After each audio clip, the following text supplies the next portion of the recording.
Good morning. If I can call the meeting to order, please.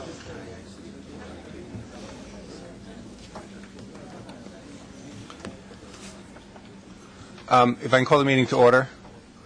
The first order of business is public speakers. Doug, do we have public speakers today? Yes, we do, sir. Our first speaker is Norman Winston Pooh, who will be followed by Zach Gondrat and Daryl Sweeney, and then Sabrina Greenwood. And if you could all assemble in the general area of the podium, we'd appreciate it. 2 minutes per speaker, please. Mr. Pooh. Good morning, board members, colleagues, all present. My name is Norman Winston Pooh, and I'm a 20-year member of New York City Transit. I'm here to represent my colleagues, also my wife, that's a 21-year member. And, you know, I'd like to ask one question to you, Mr. Walder. How dare you lay off 250 of my colleagues unnecessarily and throw them in poverty? You know what it's like to not have a job after having a job for 4 or 5 years? That's not right, sir. You threw them in poverty. There was other avenues that you could have done and taken to not do this. You know, you're cutting student Metro cards. I don't know how you feel about your kids. My kids are grown, but our kids in New York, we look out for our young. We nurture them. We make sure they go to school and we give them everything that we have. You cutting student Metro cards, that's not good. Single parents can't afford it. Where are they going to get the money from? They're barely making their meets now. It's not right, sir. There's other avenues you could use. There's other ways to do this. Why are you doing this to New Yorkers? Also, transportation cuts. You're alienating a whole lot of neighborhoods because of your bus and subway cuts, especially your bus cuts, especially in Queens and parts of Brooklyn. Again, what is the elderly and the disabled, what they're supposed to do? Accessories don't always run really well. They rely on those buses that you're cutting. It's not fair, sir. It's not. $350,000 a year, plus housing allowances, plus everything else. It's not fair. We're just here to do a job. I'm a station agent. My colleagues, we do a job. We're here to assess, assist, and administer. We're the primary responders. You, sir, are part of the terrorists. You're compromising the safety of this system. Do you understand what you're doing? You're taking away the eyes and the ears. We're the ones who's there. Before all the emergency personnel come, before all the professionals come, we are there. We have to handle it. The station agents and the cleaners. We have to deal with it as best as we could based on our training. And you're cutting us out. Why? It's not right, sir. It's not right. I'm here to tell you it's not right. You're playing with New Yorkers' lives. You're playing with the lives of New Yorkers, people's mothers, fathers, uncles, children that take this train and rely on this service. My 3 minutes is up, but thank you very much for your time. Thank you. Our next speaker is Zach Gondrat. Zach Gondrat, to be followed by Daryl Sweeney and Sabrina Greenwood.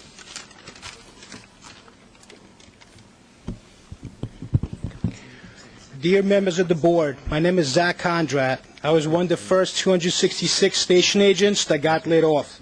I was a station agent for 3 years, just as long as I waited to be appointed to this position. I left a job of 12 years for the security and the benefits, only to be thrown out like a piece of trash after watching over and helping New Yorkers get around our city.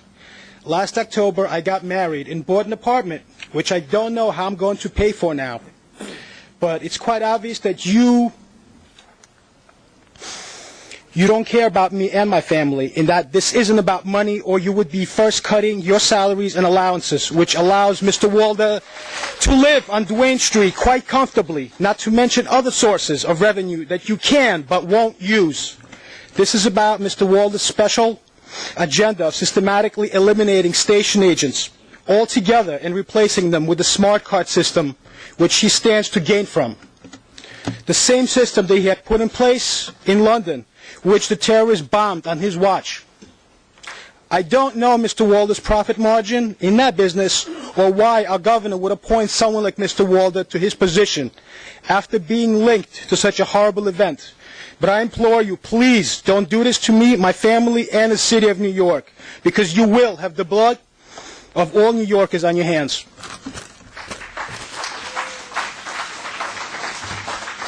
The next speaker, Darrell Sweeney, then Sabrina Greenwood, and Terrence Burrows.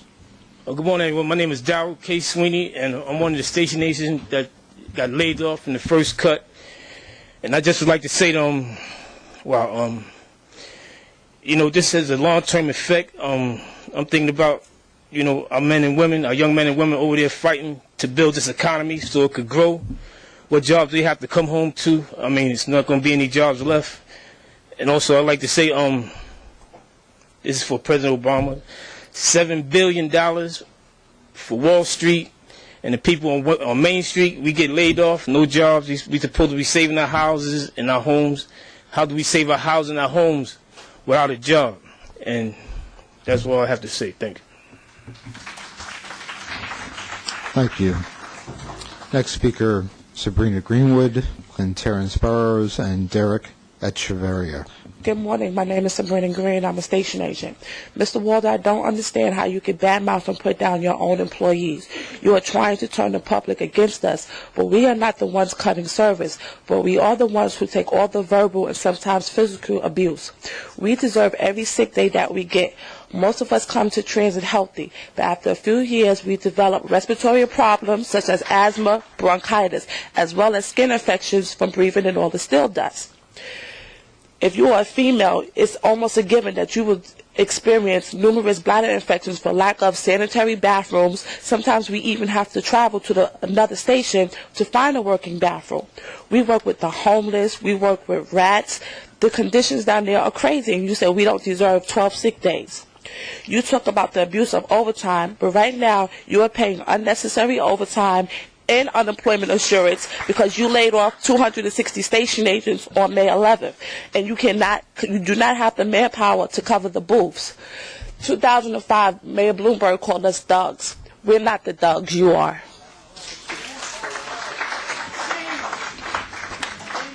Next speaker, Terrence Burrows. Good morning, Jay Waldron and members of the MTA. My name is Terrence Burrows, and I'm going to start off briefly by letting you know who I am. I am a born-again Christian, and what I see taking place is horrible. It's beyond mind-boggling. Is this mic on? It's beyond mind-boggling. These cuts are not only affecting the co-workers of where I work, but also the entire public. This is not the way to do it. I'm sure there's other channels, other ways to get money that's needed for repairs or whatever in the city. But cutting people's livelihoods is not the way to do it. I would appreciate if you would be so generous and considerate and remember how many people's lives are being affected by this. Open your eyes and see. Prices are going up, jobs and transportation being cut. How are people supposed to live? This planet was put here for everyone to enjoy, not just the rich and the famous. I have so many things to say that's in my mind, I can't even get them out altogether. But I will say this much. These drastic cuts, which amount into billions and trillions, every year, year in and year out, that's all I hear. And prices going up. Where is the money going? And whose pocket is it going into? Who is stealing? I don't see how all these cuts and the money the astronomical amount of money that's going out is going into the areas where it should be. The city is becoming worse. So where is all this money going? And in whose pocket? Thank you. Have a good day.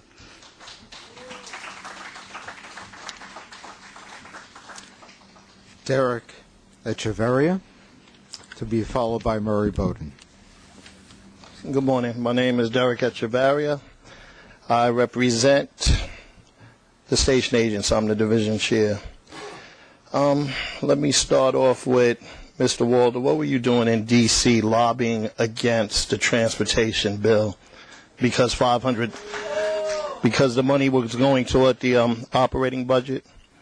How dare you? How dare you lay off these station agents? Here's your article in the Daily News about overtime. How to save since you laid off the station agents. Here you go. There's your overtime sheets. 175 jobs open a day. Overtime. With every tour. AM, PMs, and nights. More overtime than ever. You're using the work rules against the agents. If they work the overtime, the other agents stay laid off. Because you can't cover the jobs. People are at risk. The work rules, overtime, capless, none. RDOs work from home. Call up and get a job whenever you want. There are no rules now. You are eroding our pick rights. You are violating us. You're moving the pickup as a remedy to displacing people. And as for the board, we had someone last time I was here said they were here 16 years. You haven't balanced the budget in 16 years. You didn't fire yourself. Another young lady says she worked for free. Fire yourself. You haven't done anything. What are the qualifications on being on the board? You know, the mayor or the governor? Other than that, you haven't rode the system. You haven't worked. You haven't done anything. Smart card technology, your firm that you represented. You are a consultant. The problem here is if these clerks are laid off, it's the elimination of a title. They have no job to go back to because you plan to eliminate the title. Replace a person with a camera, eliminate the human element. Good luck.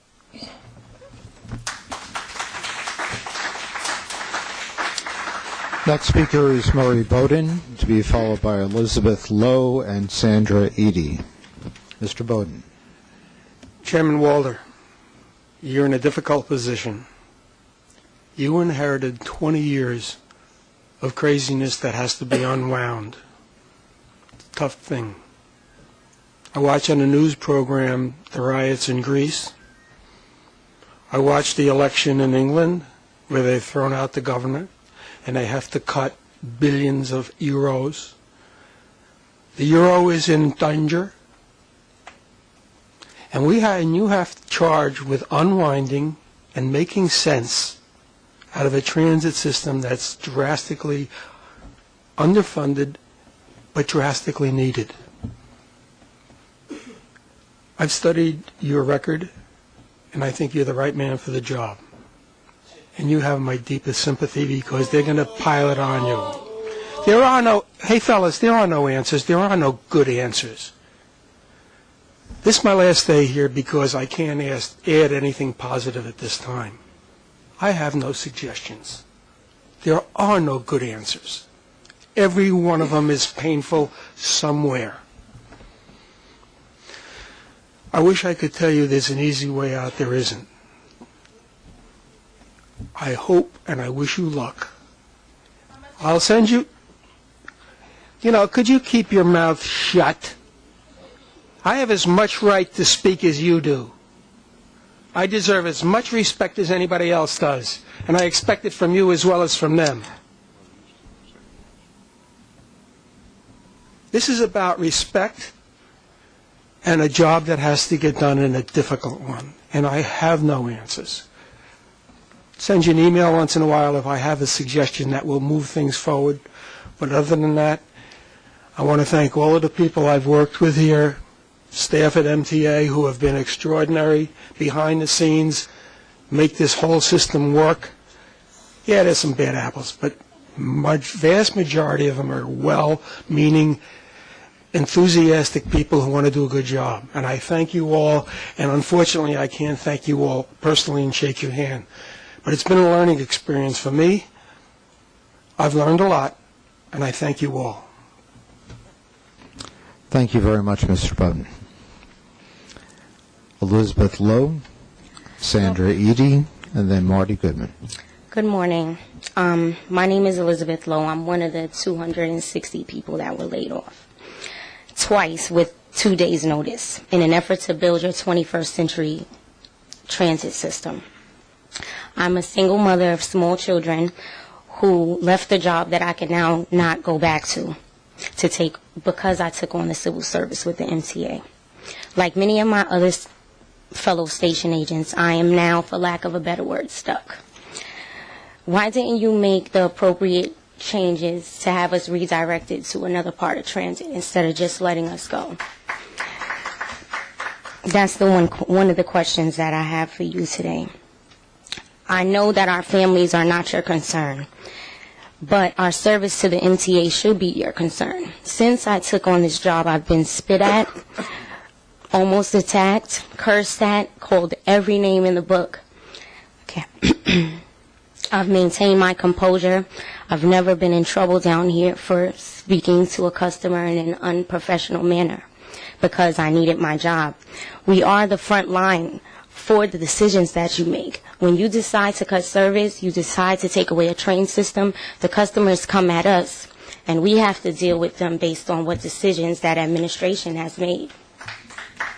So that alone, in my opinion, is worth more than 2 days' notice and a 7-day unlimited card for severance. I know you have an agenda, but I'm asking you now to assess the situation. We need our jobs. Maybe if you look into maybe you yourself, if you look into having the MTA cut off paying your rent, that's one station agent that can keep their job for the year. You make enough money to pay your own rent. We're now faced with the fact that we can't pay our rent. 2 days' notice is not enough. I know some of you don't understand what it's like to live paycheck to paycheck, but we do. Some of us have to. It's a struggle. And I'm not here to attack you or disrespect you. I'm just here in an effort to convince you to make a way for the people that were laid off to get some other type of job in the MTA. And that's it. Thank you.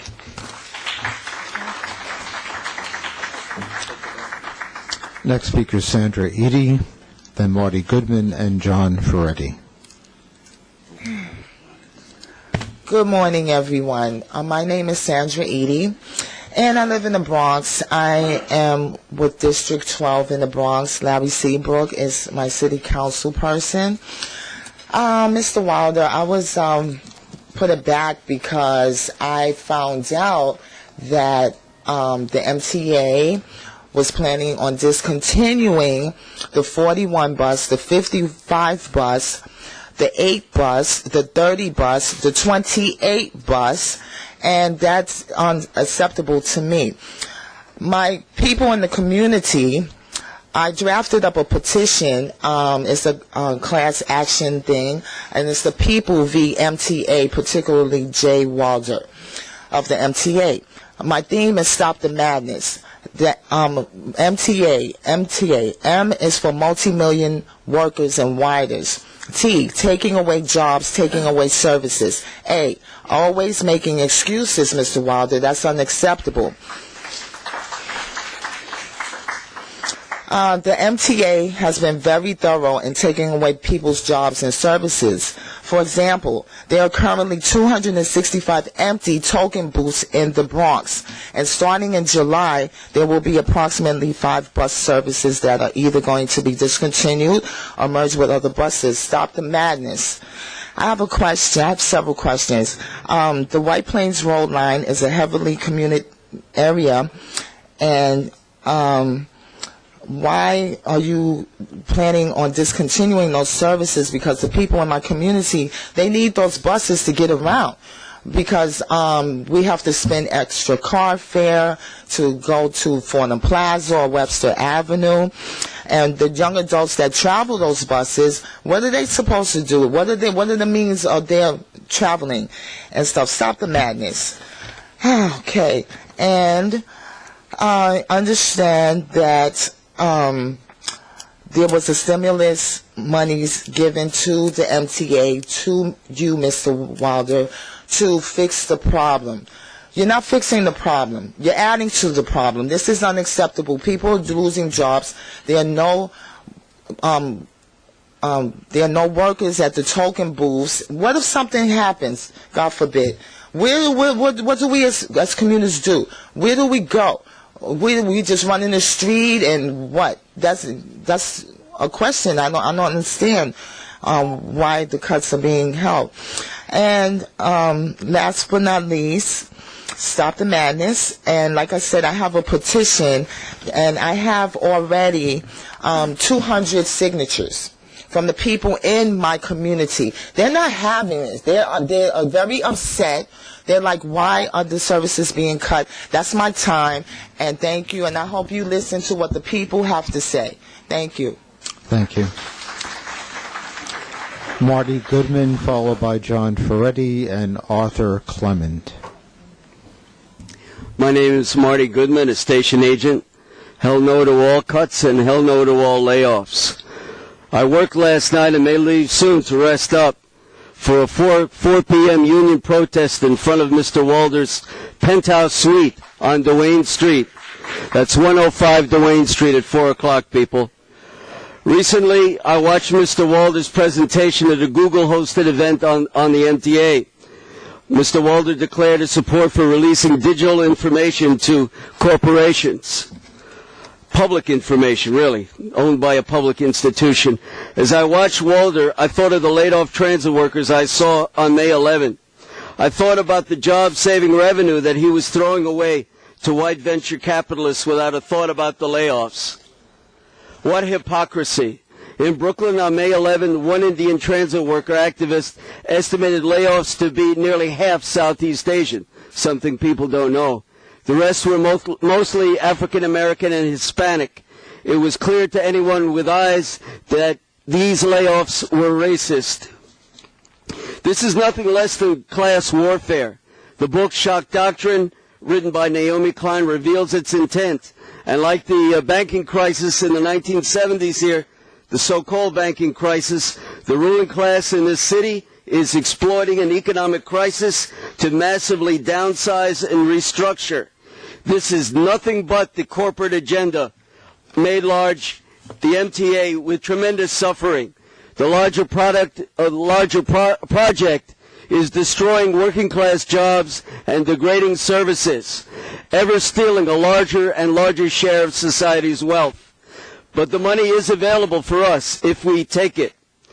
Leaving aside funding two unpopular wars over $800 million in fare box dollars, about the size of the MTA deficit, is going to Park Avenue loafers who own tax-free MTA bonds. Merely restoring New York's old nickel tax on stock trades would yield some $200 to $300 million a day, solving the MTA and statewide crisis within a month. But they don't want to touch that because Wall Street is sacred. Corporate money is sacred. Workers' lives are nothing. Mr. Walder's former company, McKinsey, promotes these high-tech workerless ticketing schemes, much like Mr. Sanders' DMJM company. Both resigned when they joined the MTA? Yeah, sure. McKinsey is just down the street a few blocks on Madison and 52nd. While dumping the Goldman Sachs crooks for now, the MTA is embarking, I don't know if you passed it Monday, a $9 billion bond issue. Please conclude your remarks, Mr. Davis. Sinking us all deeper into Hock to Wall Street. Right now, the corrupt $2.8 trillion municipal bond market is subject to a three-year federal probe. One of those people is going to be part of that probe and listed as a co-conspirator in a case against a corporate entity that the MTA Board wishes to hire. Thank you for your comment. Hell no Mr. to all Goodman. cuts and layoffs. Make the rich pay. Stop all payments on tax-free and high-interest MTA bonds. Expand, don't cut public service, public transit. Hands Thank you, off Mr. our Goodman. 2011 raise. Keep student passes free. Mobilize labor to smash all citywide cuts and layoffs. Thank you, Mr. Goodman. Our next speaker is John Ferretti, and then Arthur Clement and Narinder Singh. My name is John Ferretti. I am a train conductor for the MTA. I'm a proud member of TWU Local 100 and a supporter of the League for the Revolutionary Party. I'm here today to talk about something that the union-busting thugs who run the MTA are desperate to hide from the working class and poor of New York City. The real source and cause of their massive budget deficits. If you listen to the anti-union echo chamber in the capitalist news media and the professional liars who work for the MTA Board, you would think that their nearly $30 billion in debt came from paying bus drivers half pay between trips, or from bus drivers taking time off from being assaulted, or from overtime costs caused by so-called excessive use of sick time. Let's remember, of course, that this rhetoric comes from an agency that just laid off 266 station agents and is currently begging all the remaining station agents to work double shifts in order to keep their system running. So much for their touching concern about overtime cost. Why are the MTA bosses and their mouthpieces in public office and the media so desperate to paint transit and other public workers as the cause of their budget crisis? Why is the MTA trying to blame transit workers for their budget crisis to focus public attention on expenses that all combined would not add up to 1/30th of the MTA's debt? Transit workers, by the way, whose families and communities are racistly attacked by the MTA service cuts and fare increases. The reason is that they are all desperate to hide the fact that all of these attacks are being made in the service of Wall Street, banks, and corporations. The truth that they never want you to hear is that the MTA's budget deficits have been caused by an orgy of private profit-making by the banks and Wall Street. The MTA owes over $29 billion in debt to these financial parasites over the next 20 years. The MTA has averaged $2 billion a year in debt service payments alone, with these payments set to balloon to over $3 billion a year by 2012. Their crisis was caused by the repeated slashing of mass transit funding at the city, state, and federal level by both Democratic and Republican Party politicians. After slashing the public funding, these politicians then encouraged the MTA to sell tax-free farebox-backed bonds to Wall Street to fund their capital program. These MTA bonds are owned by the same banks and corporations who caused the greatest economic collapse since the Great Depression, leading to millions of workers being unemployed and a massive wave of foreclosures and bankruptcies. Adding insult to injury, Wall Street, after receiving $12 trillion from working-class tax dollars, is now demanding that their bonds be paid off with massive amounts of interest by the MTA and other state-run agencies. These massive debt payments will mean that before any service is provided, before any transit worker is paid, before anything is maintained or repaired, the bankers and Wall Street must be paid first. $3 billion a year. The MTA is an ATM for the banks. Every city and state agency is facing the same crisis caused by these very same banks and corporations. This is the direct cause of every budget cut, every layoff of transit workers, the threatened unpaid furlough of 100,000 state employees by Governor Patterson, the threatened layoffs of 10,000 teachers and other public workers by billionaire Bloomberg. That is why we, as revolutionary socialists, call for the cancellation of public debt to the banks and corporations and demand that the politicians fully fund the MTA and all public services with no increased taxes or payment from the working class. The working class and poor of the city did not cause your economic crisis, and we will not allow you to scapegoat us for the failure of your economic system. We don't need the bosses. They need us. Billions for bankers, layoffs for workers. Hell no. Not one cut. Not one layoff. Reinstate every layoff worker. As Greek workers showed their bosses through their general strikes, workers' mass actions can stop the cutbacks. Our next speaker is Arthur Clement, followed by Narinder Narinder Singh and Joseph Sabrito. Thank you. My name is Arthur Clemens. I'm a station agent. I had two questions before I start. How many of the MTA board members use mass transit as your primary means of transportation? And have any of you ever bothered to read the Ravitch Commission report? All right. I'm here representing all the stupid people of New York City. I must be stupid because I don't understand how not installing countdown clocks and not building a $500 million entranceway at the Fulton Street hub will cause us to go back to the 1970s in terms of quality of service, and that is the reason you refuse to divert $100 million in stimulus funds for operating expenses as allowed by the United States Congress and the President of the United States. Is it your contention, Mr. Walder, that if you were to build a more utilitarian entranceway at the Fulton Street hub, that would somehow cause train derailments?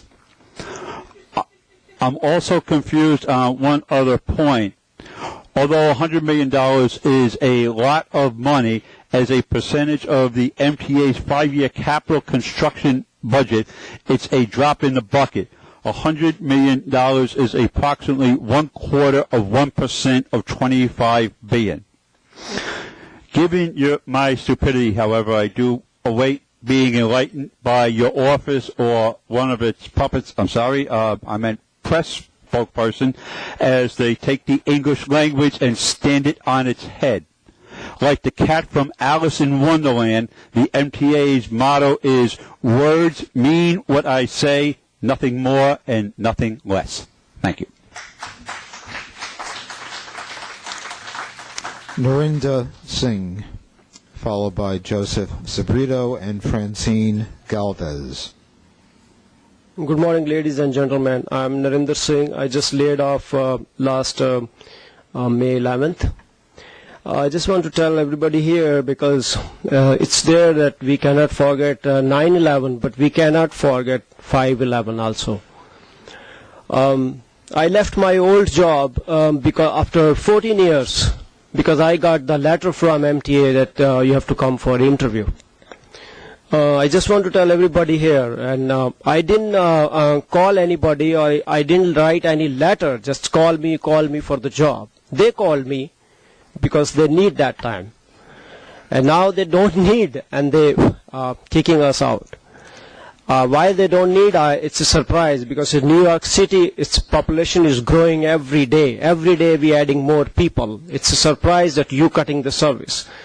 If you see, yesterday it just happened. I was on 23rd Street, Broadway, on the downtown side, and both machine says out of service, and the booth says the same poster there that nobody will be here. And everybody was very upset what to do. And I was with my wife. I told my wife, see, this is happening here. This is my personal, I want to tell you that I bought a house last November. I started April 2009. I didn't know that this is going to happen. Now it's very difficult for me to handle all these things, and I'm very upset. Early morning we wake up and we see each other what to do, because my wife cannot work. She has a problem in the tube. They took out ovary and tube and everything. So I just want to tell Mr. J. Walder, don't take this cursing of 500 people, because everybody is cursing you early morning. Their son, their daughter, their wife, everybody is cursing you, I know. And in my religion, let me tell you in Hindi, that Bhagwan ki lathi, you know that God's stick, when that hit, it has no sound. So you are taking all the cursing, 500 people's cursing. That's what I want to say. And this mess up, if there any mess up in the budget or anything, any mess up, that's created by you people, not by the station agent. So you penalizing station agent. You have to fix your problem. Your predecessor who did this, you have to fix that problem on your level. That's what I want to tell you. Thank you very much. Our next speaker Joseph Sabrito, then Francine Galvez, and Tobias Lickerman. And by the way, anyone on the third floor overflow room who has signed up to speak should start making their way upstairs because we'll be getting to them very shortly. Thank you. Good morning, board members. My name is Joseph Sabrito. I am a station agent, one of the station agents that has not been laid off yet, but soon to be planned to be laid off. I come here not just talk about myself, about my job, but I like to think that I like to represent also the riding public and the safety. Mr. Walter, you come into this organization from London, and you come here, and I guess you didn't learn your lesson over there. You come here with blood on your hands. You got a letter from Homeland Security telling you you can't lay off station agents. It's a very important layer of security. But you want to make sure that they don't come back to the booths by even physically removing the booths.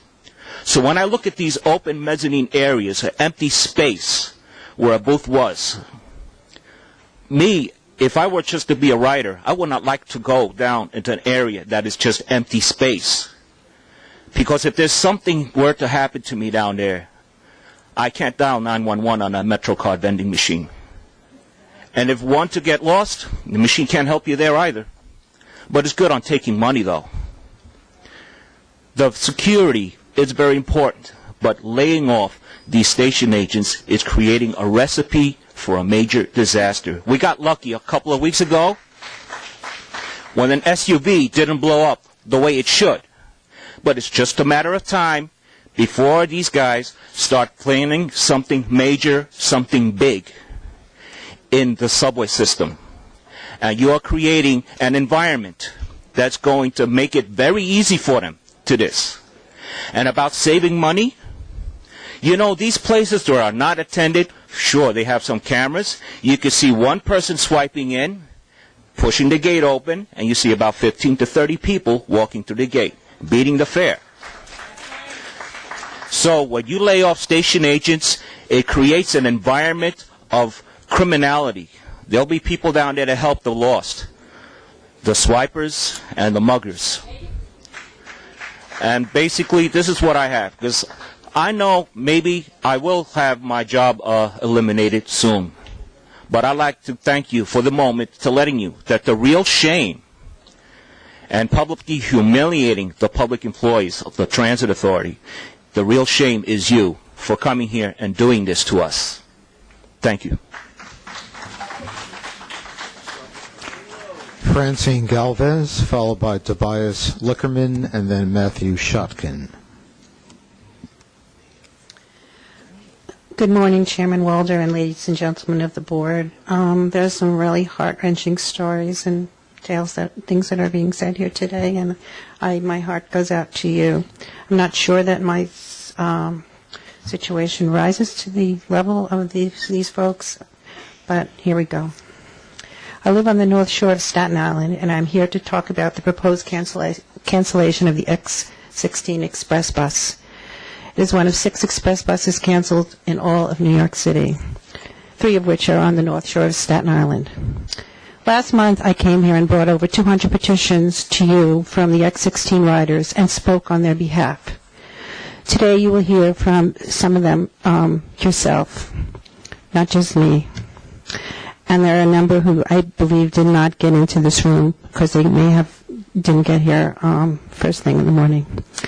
Last month, I mentioned that the North Shore of Staten Island consists of a varied and diverse population, both socioeconomically and ethnically. It is mostly residential and, among other things, home to universities, parks, museums, a zoo, and a sports stadium. We have hills. We can see the harbor. And if I didn't already do so, I invite you to visit. And the reason I invite you to visit is very simple. The information received and disseminated by your planning staff vastly misrepresents and contradicts the experience of most of our commuters. So today, I would like to clarify and dispel some myths. But before I do, I would like to say, Chairman Walder, we understand that you and your board as well as most of the country, are facing very difficult financial times. The limited resources sends everyone scampering to provide services. Nerves are on edge. With the dramatic shortfalls, there have been political hijinks and broken promises. Our elected officials assure us they are working very hard to get the appropriate funds. Let's hope they do. We understand that many priorities and practices and decisions of the MTA have been challenged. We are not here today to challenge you, but to ask you to reevaluate and reconsider a poorly conceived decision. That having been said, back to the X16. In all of the recent shouting, mad scrambling, and reshuffling, one fact stands out. Our bus route, consisting of a mere 12 runs a day, has been thrown out in the cold, and we will be left stranded. A whole segment of riders, namely the folks on Forest and Victory Boulevard, have been literally and figuratively told to take a hike. And a hike is what we will have to do in order to make any of the connections that have been proposed to us. A customer impact statement for the X16 has been posted. It says approximately 350 weekday customers would be required to use the X14, 44, 46, 48, 61, 62 to the Staten Island Ferry for their trip. For most customers, travel times using these alternatives would be comparable or faster than the existing times using the X16. We find these comments and recommendations do not ring true. Please summarize your comments, if you would. Okay. We respectfully disagree with the conclusion, and we know the conclusion that is safer or faster, and now we wonder, is it safer? Let me just try to make this fast. In theory, this may be true, but let me explain. It is a common misbelief that just because we live on the North Shore that the ferry provides a quick route to the city. Not true. X16 live far away from the ferry that after waiting at the bus stop, it takes at least 20 minutes by local bus to get to the ferry. A limited bus is not, and local buses are not frequent. Once at the terminal, there's a walk or run depending on the times. Ferries do not run the frequency of trains. You can't cross the platform to get to the next mode of transportation. Please conclude your remarks. Okay, another wait, and then a 30-minute boat ride, and then a walk to disembark and a wait to change up to a train uptown. As I mentioned earlier, make a visit, see for yourself. Is this faster than the Express? It takes for almost an hour. The X14 is not an alternative. Please conclude, if you would. Okay. You could hand that in as supplemental comments. Okay, what I'm saying is that what you have said on your website is just not true. Mr. Walder, the ridership figures are off. As a taxpayer, I understand your need to deal with waste and be frugal in these difficult times. However, canceling the X16 appears not to have been well thought out and hastily conceived. The stated customer impact is deceiving and false. It pretends to address a problem and formulate a solution that is inaccurate and misleading. We can possibly tolerate a reduction in service, but it should be sensible and address the needs of the riders. Let us sit down, be honest, and consider real options and come up with a realistic, workable plan. Thank you very much for your comments. Sorry. Thank you. Our next speaker is Tobias Lickerman, Matthew Shotkin, then Maurice Jenkins, and George Gruenthal. Good morning, ladies and gentlemen of the board. The MTA is looking to cancel the X16, and it is stated of the 5 routes so affected, the X16 has the highest ridership of the 5.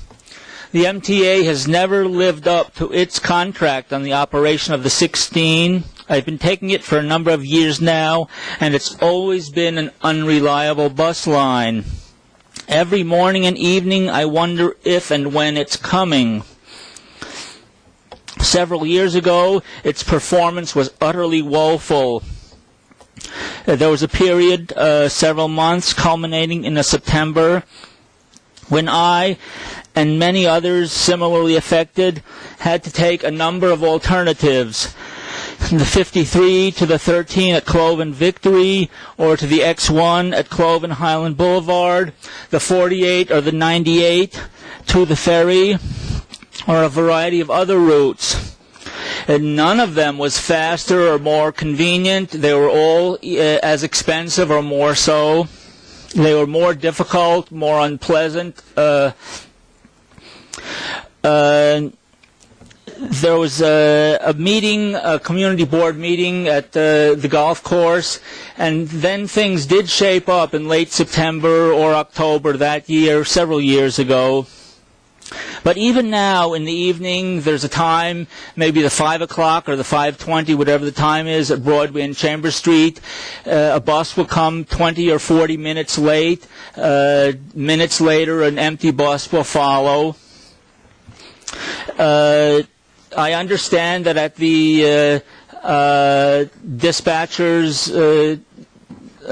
station, at the bus station on Jewett Avenue, the 16 is treated differently than the other buses, and there's less control over that bus than there is on the other buses.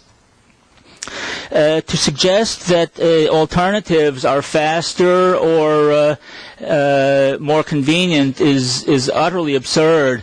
I've been a refugee from an unreliable 16 for years now, and have been on, as I stated, alternatives.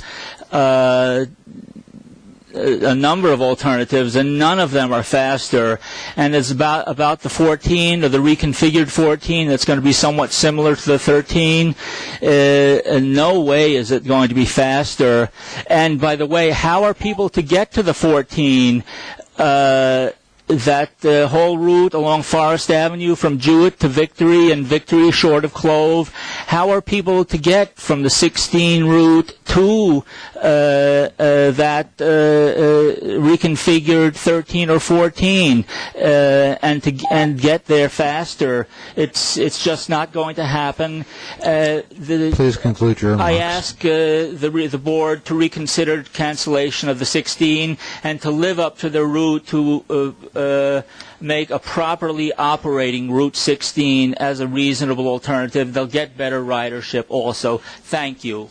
Thank you. Our next speaker is Matthew Shotkin, followed by Maurice Jenkins, George Gruenthal, and Sylvia Ankrum. Good morning, Mr. Chairman. The two Andrews, Jim, Doreen, all your clothes are very nice. Just want to make a request, Doug, before I start, that if I don't finish this, I'd like to this entered into the actual public record. Okay. Happy Fleet Week to all of the members of the board and the general public. I'm sure that that there are many ships sailing in the actual Hudson right now, and attacking people on these subways is the worst thing that you can do. People need to be more vigilant and pay attention to do things like this, since it occurred less than a year ago. Unions like Transit Workers Union 100 need to be strengthened. Station agents need to be helped better. I would like to also request from Bill or Andrew the latest press release on the student Metro cards. Empty buses out of service just don't work. Buses in the bus lanes are all supposed to be operating, not out of service and empty. Chairman Jay Walder gets paid too much. And spitting on a bus driver should be a federal offense. People nowadays get away to everything with everything from speaking on a cell phone to playing loud music, although the latter is improving. Furthermore, MTA bus drivers shouldn't get 3 months of paid leave. They take enough abuse as it is. Thanks for your time this morning.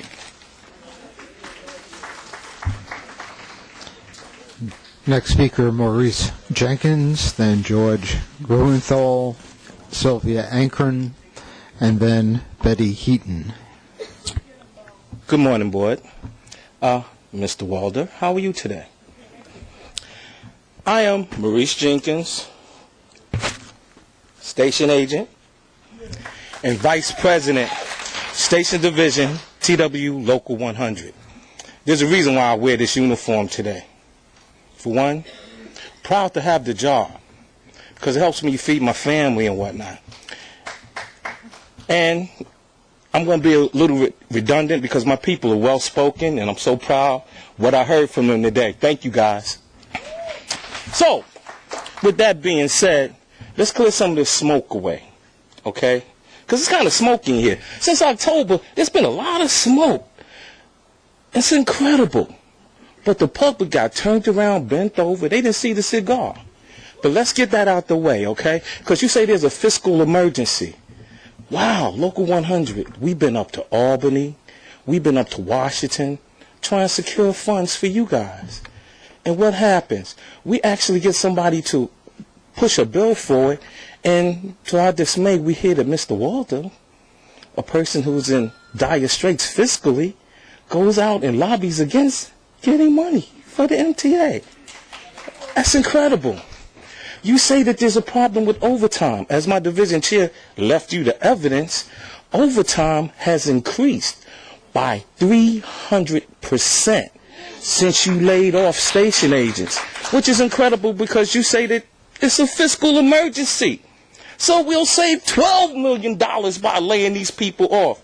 And what do you replace working people with? Cameras that don't work. And these cameras you already jerked $50 million on, and you want to spend another $66 million on cameras. Did I say they don't work? Okay. Another thing that we really need to have addressed here, that you have been told by the Department of Homeland Security that these self-same station agents are layers of security integral to the safety of the city of New York. And yet you did not take heed. You still come with $111 million of waste, talking about saving 13. You're an educated man. I'm quite sure you can do the math.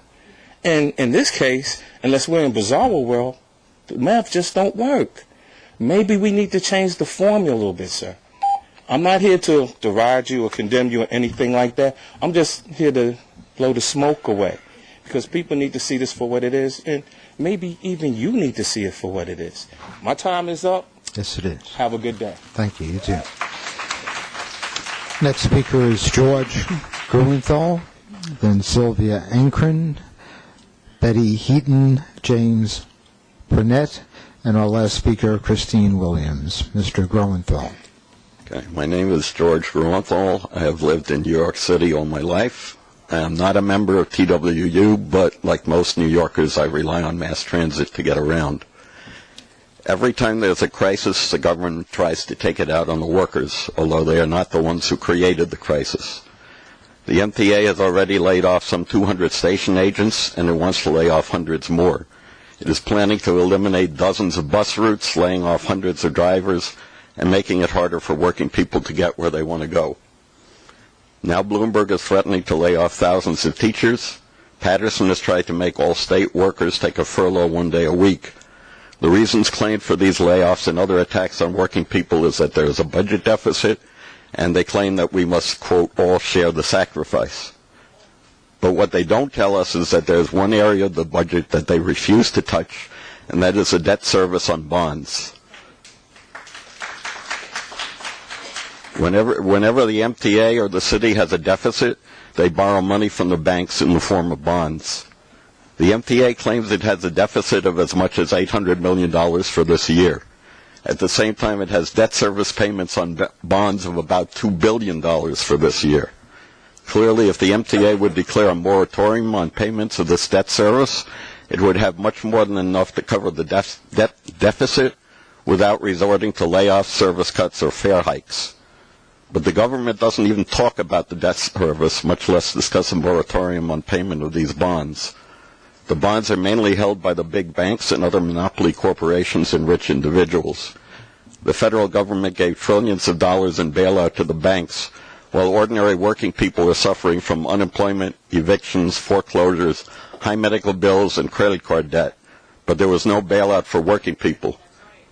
This government is not a government of the people, but by and for the rich and their monopoly corporations. Stop the layoffs, cutbacks, and fare hikes. Put a moratorium on the payment of debt service to the MTA bonds. We did not cause the crisis, and we should not pay for it. Make the rich pay. Thank you. Next speaker is Sylvia Ankrum for Assemblyman Matthew Tatone. Good morning, Then ladies Betty and Heaton. gentlemen. My name is Sylvia Ankrum. I am here on behalf of Assemblyman Matthew Tatone to issue the following statement. First, the Assemblyman wishes to thank you for the opportunity to speak on behalf of his constituents on the North Shore of Staten Island. Many who could not attend this meeting today because they are working, but ask that we convey the hardships that they will face if the MTA's planned bus service cuts are implemented next month.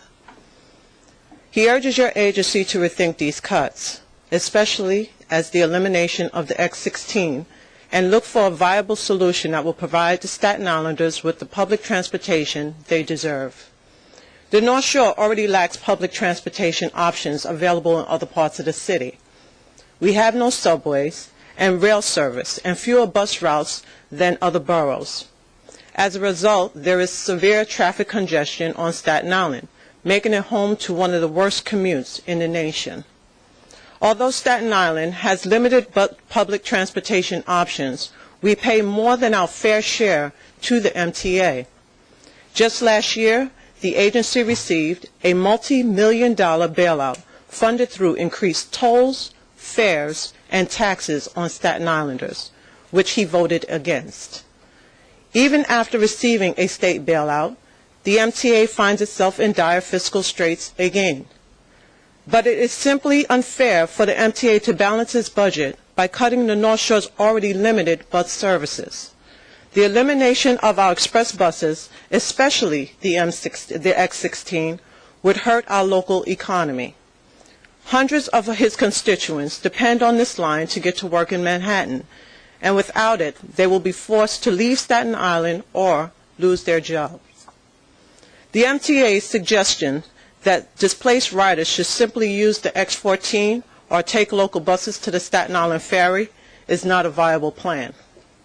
The X14 covers only a small portion of the route that the X16 covers.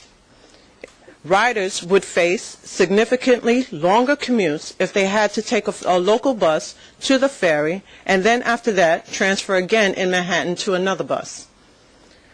To add insult to injury, the MTA is eliminating many of the local bus services that connect North Shore commuters to the ferry. That's including the S42 and the S67. The hundreds of signatures that he received on the Save the X16 bus petition demonstrate just how important this line is to the North Shore. He'd like to share one of those stories with you. This woman is writing to tell you that she has 3 kids, ages 3, 5, and 7. Her commute time is stretched to the max as it is. Currently, a 20-minute buffer is set in case the bus shows up late or doesn't show up at all. She absolutely cannot handle the additional 35 minutes each way this change will burden on her. This will mean that that she would have to leave her home before 2 of her 3 kids are even out of bed. And should the X16 be eliminated, this will mean that her kids will have to eat dinner without her. To sum it up, since I am out of time, as you can see, eliminating the X16 and other bus services will have a devastating effect on the hardworking people in the North Shore, on the North Shore. So therefore, he is asking, even though that he understands the struggles of the tough economy, that you reconsider this proposal and give Staten Islanders the service that it depends on. Thank you so much for your time. Thank you. Our last three speakers today are Betty Heaton, James Branch, and then Christine Williams. Betty Heaton. Good morning. I live on the North Shore of Staten Island and for 45 years have worked as a social worker in a poverty law office in Lower Manhattan. For 45 years, the MTA's gotten me safely where I need to go. On September 11th, when the police and the fire department were dealing with major emergencies, I was across the street from the World Trade Center. For the rest of us who didn't need those emergency services, the MTA was there for us. They were what got us out of where we didn't need to be. About 5 years ago, when I started having some mobility problems, I moved. And I moved near the 16X bus line because I knew I could count on it to get me fairly simply to where I need to go. Now, it's being eliminated. For me, there isn't an alternative. I ask that you rethink that. Thank you. Thank you. Next speaker is James Branch. Good morning, Mr. Chairman and board members. My name is James Branch with the New York mailing address of 40 Ann Street. First, I'd like to congratulate the chairman for the progress made in restructuring MTA thus far. The issues you have been addressing and handling are complex and require careful planning to achieve said goals. However, I am concerned that the overall objectives of New York management, which includes Albany and the city of New York, regarding what is going on with MTA. Clearly, it is foul. For far too long, I have been requesting a meeting with Mr. Sussman, the Director of Governmental Affairs, for the use of the parks for interborough handball tournaments. The reason I'm very concerned about what is going on with New York's management is because it is clear that New York needs to reduce the costs in several areas and it needs money. However, if you are putting the workers through all these changes to later request another fare hike, then it is clear that someone or a group of New York management is not acting in good faith.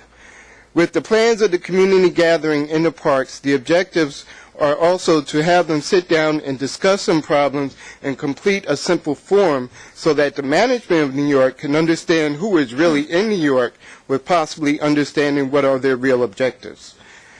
As you also know, Mr. Sussman, I have been providing you with letters of support from Washington, D.C., which includes funding that would aid New York management. I just wanted some simple questions answered to complete the package so what is involved with everyone will have a clear understanding. It bothers me regarding what is hampering us from having a meeting and why there is such lack of cooperation from New York's management for this effort to move forward in a positive direction. At this point, it seems like therapy is needed to assist the transitions and needs of the people in general. I have repeatedly requested for you to meet with you and find it difficult to understand what is the problem with discussing the questions we have. And just for the record, I have provided you with the letters and invites for the meetings. However, the New York management is not cooperating because someone or some group of people are maybe planning to ask for another fare hike, which we're not going to support. Thank you for your time.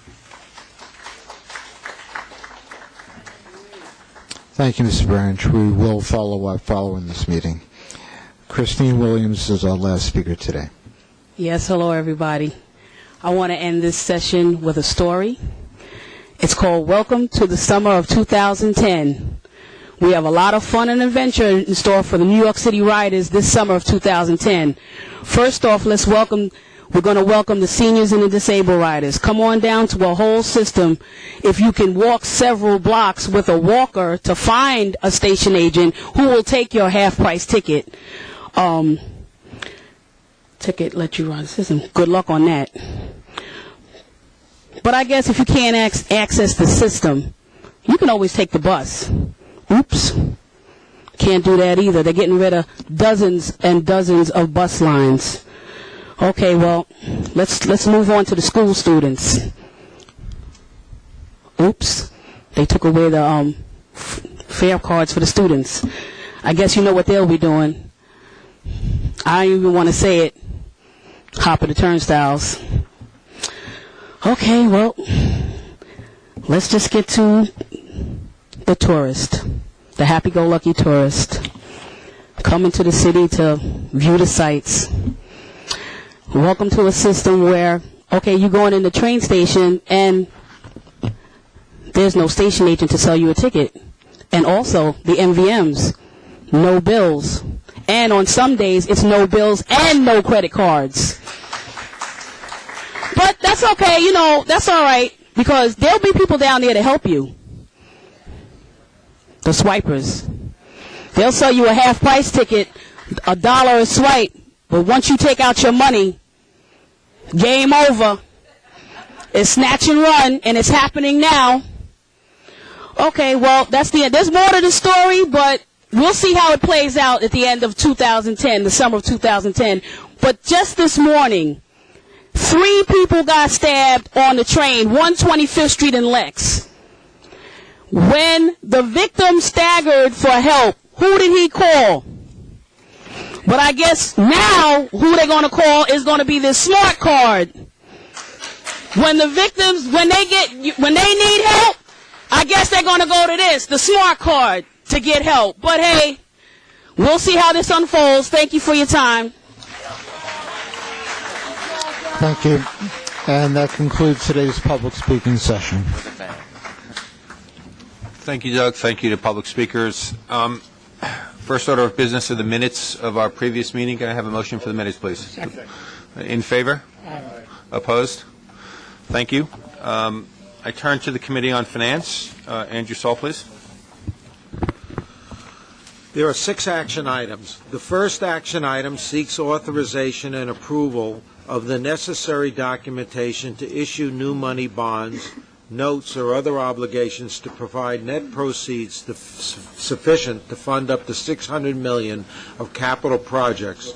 All is more fully described in the board materials. The second action item seeks approval of a contract with Lamont Financial Services Corporation for financial advisory service in connection with the issuance of MTA and TBTA bonds. All is more fully described in the board materials.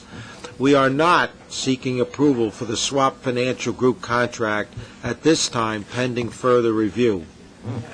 The third action item seeks approval of the MTA refunding policy and the approval of the supplemental resolutions authorizing the issuance of refunding bonds from time to time in accordance with MTA refunding policy as more fully described in the board materials.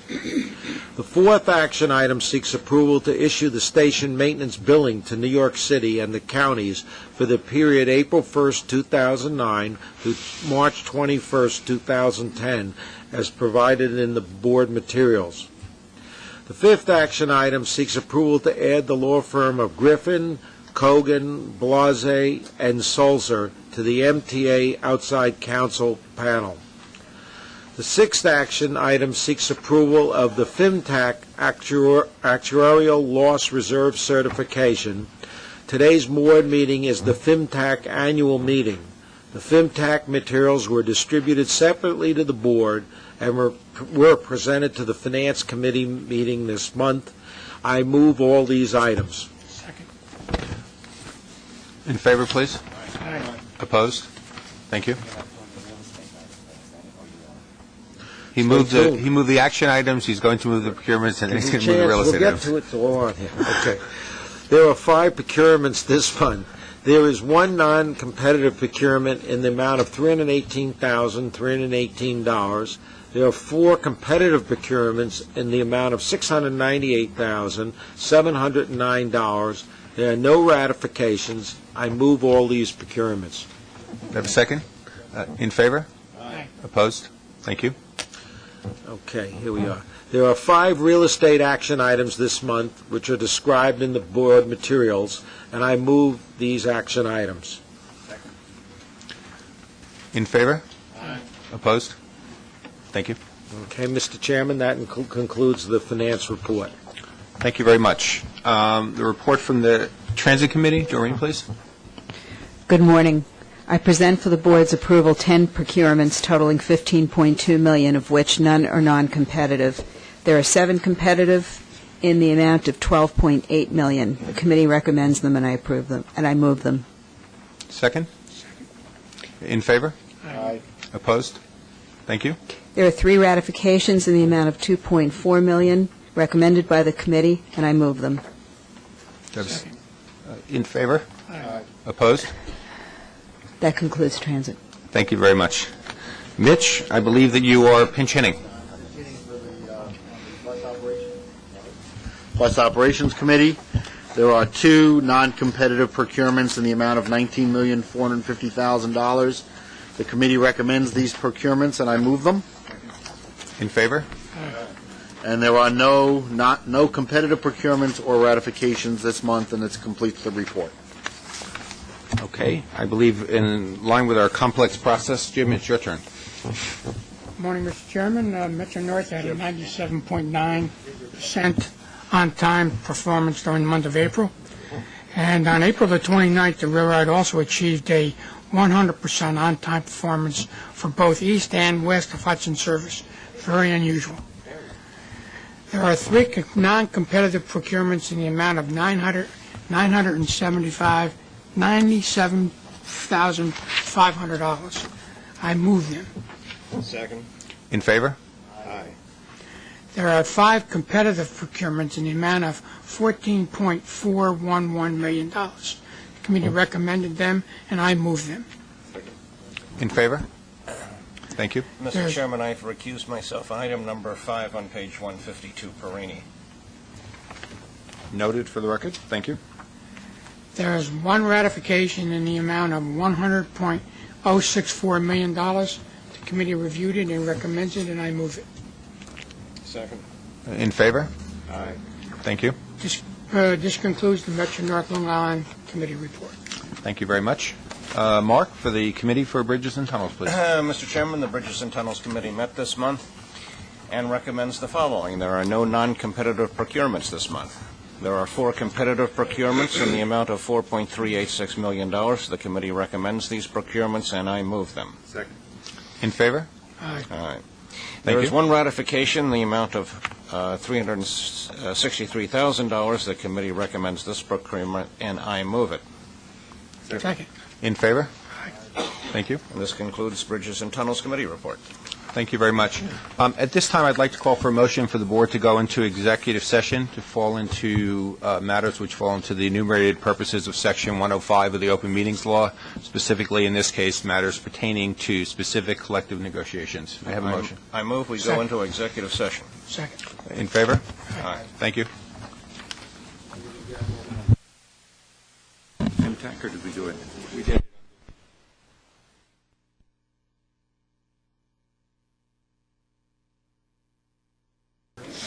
Hello. Hi. How are you? Jay, any reaction to comments made today by the station agents who were laid off, or some who are facing layoffs? They're angry, upset. Just any reaction to their comments? Well, I think and I'm sure everybody feels badly about the layoffs. Layoffs are very painful, and they impact people, and we shouldn't minimize that in any way. We know the context of this. The MTA is facing a dire financial situation. We've been seeking to reduce costs in many ways. We've reduced administrative staff. We've renegotiated with suppliers. We're consolidating functions. We're reducing overtime. All of these things are ways that we're doing that. The layoffs of the station agents are part of that overall process of trying to stay within the available funding. The $800 million shortfall to the MTA comes through shortfalls in state funding and in our dedicated resources. Of those cost-saving measures that you just mentioned, announced savings from, I believe, most of those, are there others that you're still working on that we should expect to hear about in the next couple months? We are still working on some. I've indicated, for example, that I think there are opportunities to be able to consolidate some of the administrative functions, and we're working to be able to do that. I think I pretty prominently said, for example, that I don't think the MTA should have 92 call-in numbers in 5 different call centers, and we're working to be able to deal with that. We're also very much still working on the area of materials and inventory, where I think some savings might be reaped as well. But you are, as you point out, as we've been able to achieve savings and identify them, we've been laying that out in the process. The July financial plan for the MTA will consolidate all of the savings that we've been able to make. It will update the revenue forecast from our various revenue sources that come forth. It will present the picture both for the rest of this year and the out years, and that's the opportunity to take a comprehensive look at the overall package. So as you approach that plan, what's the likelihood, I guess right now, that the fare will have to be above that 7.5% increase mark, especially after we heard on Monday about how tax revenues aren't doing very well at all? We have consistently said that we've been trying to stay with the plan that had been developed in Albany, which had a fare increases as a regular part of our financial plan, with fares next scheduled, fares and tolls next scheduled to go up in 2011 and thereafter in 2013. I don't know yet where we stand on that. I mean, I think we need to capture everything in the round. As you said, Tom, it is both the savings that we're making, but also looking at where we are in the other revenue picture. I could not have predicted the shortfalls that took place earlier this year, and I think we'll wait to see what happens over the next couple of months. The tax revenues are a little softer even than we had expected, but again, I would not read too much into month-to-month swings. I think we should wait to see where we are. Have you gotten any updates from senior state officials about funding for student MetroCards? I know that's going to be discussed next month. Are you feeling hopeful about getting additional outside funds for that to help save those student MetroCards? Well, I continue to believe that it would be a positive thing if children have free rides to be able to go to school. I think it makes sense, and it's a positive thing. We've consistently said that it's a state and a city responsibility to be able to deal with that, and I'm optimistic that they will come to a solution. It's at least for me, maybe it's easier for you. It's a little hard to read some of the tea leaves out of Albany. But I think in the process, I think all 3 proposals that have been put forth on the budget, the governor's proposal, the Senate, and the Assembly proposal, all do contain some money for student MetroCards. I take that as an intent that they hope to be able to solve this problem, and I hope that they'll be able to do it. What I can't predict for you is when there might be a budget. Chairman, do you have anything you want to say directly to the Good Samaritan who saved the woman on the L train on Monday night and isn't coming forward?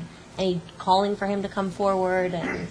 Well, I mean, I think that we have a system that carries 8.5 million people a day, and there are numerous stories of people stepping up to help other people within our system, and I think that's absolutely terrific. If the Samaritan wants to step forward, then we would be very happy to recognize and identify that person. If they would like their privacy, then we'll respect that as well.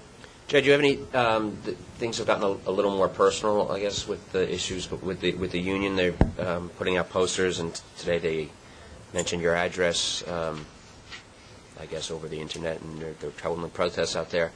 Do you have any comments on that? Do you think they've crossed the line here? Did you expect this kind of, I guess, attacks or whatever? Look, I think we have an extremely difficult financial situation that's in front of us right now.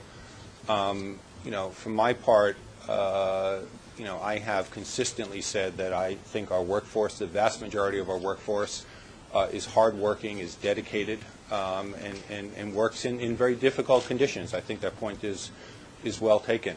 I'd also say that we should have, and I think the MTA serves best by having a well-trained and well-compensated workforce.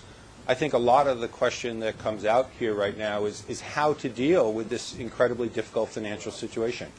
And I've been asking, and I hope we'll find a way to be able to think about ways in which we can try and address the financial situation by finding greater productivity and by be able to work together. And I think that's a path in which it does the best for the riding public. I think it's a path that does the best for our employers. I don't take it as personal in any way. I met recently with John Samuelson earlier this week. We've recognized that it'd be good for us to be able to sit down quietly and see how we can work through things, and I'm hopeful that we'll be able to do that, but we're going to try and do that quietly. Probably not at my apartment this afternoon. H.A., your thoughts on a report on LIR trains blowing through signals and what's being done, why it's happening, and what's being done to sort of. Well, we're looking into why it's happening. Obviously, we take safety as a paramount part of what's happening. I don't want to conjecture as to why it's happening right now, but I think it is something that we take very, very seriously. Mike? Have you spoken with Andrew Cuomo about his plans or ideas for the state's authorities or gotten any sense of his own vision for the MTA? I have not talked with the Attorney General. I did read his document with interest. Two more, Matthew and Andrew. Thanks. Chairman, what about the allegations or claims the union is making about the lobbying? Have you taken any position on operating aid for transit in the upcoming transportation bill so far? Have you said anything that might have been construed in that sense? There's a bill that is, as I understand it, being put forth by the senators from New York. We've been supportive of that bill. And hope that it will provide new resources and new revenue to the MTA. I haven't seen the bill, and we'll have to wait to see it, but I'm very hopeful of that, and we've been very supportive of that, and I think the American Public Transit Association has been supportive as well. And what about, actually my question really was the transportation funding bill that's supposed to come up later in the year, the 5-year one. There's been a lot of talk of increasing operating aid or including a provision for operating as opposed to capital. I was wondering if you'd spoken about that at all. I have not spoken about that at all. The reauthorization or the transportation authorization bills in Washington have been the fundamental underpinning of the capital program for the MTA. And I hope that Washington will move quickly toward reauthorization. I would point out to you that in the capital program that we've put forth to the legislature now, we've had to reduce the size of that capital program by $1.8 billion because of delays that are taking place in the authorization of federal monies for our capital program. And we're already running in a situation in which it's very, very difficult to meet our capital requirements. So I'm wondering if you're aware of a series of ads that are running on buses, on the system, dozens of buses, that appear to be urging Muslims to renounce their religion. I'm wondering, A, if you're aware of this, and B, how it is that decisions are made to put ads in the system. I'm only recently aware of them. I haven't actually seen them as I've been riding in the system. There is a screening process that takes place for ads. I can't tell you that I have a detailed knowledge of that process, nor of this particular circumstance. Is there any consideration, perhaps, of revisiting the decision to post the ads? I'm really not familiar with the ad or the decision process. I will go back and check on it, but I'd rather not say anything until I go back and see what was thought of and done. Last question. Thanks. Can you talk a little bit about the contract that you guys are entering into with the related developers for the property for the development? Sure. Thanks. The MTA Board had approved quite some time ago a development for the West Side Yard area. This is the known as the Hudson Yards, the area where Long Island Railroad trains are stored west of Penn Station. This is a tremendously exciting development project. It is, of course, being facilitated in part also by the extension of the number 7 line, which is going in a project that is well underway right now. One of the things in the height of the real estate market, the MTA had put this out as a competitive tender. It had awarded a contract or awarded the selection to related industry, related real estate. We have been working with them since then, and I am informed just a few moments ago that we have signed the papers for this, and I think it's just absolutely terrific. If you look in our capital program, there is over $1 billion of resources from this deal that support capital projects for the MTA. And the agreement that's been reached creates some very clear triggers for development activity to start when the economic commercial market in New York City picks up, which we hope will be very soon. Thank you.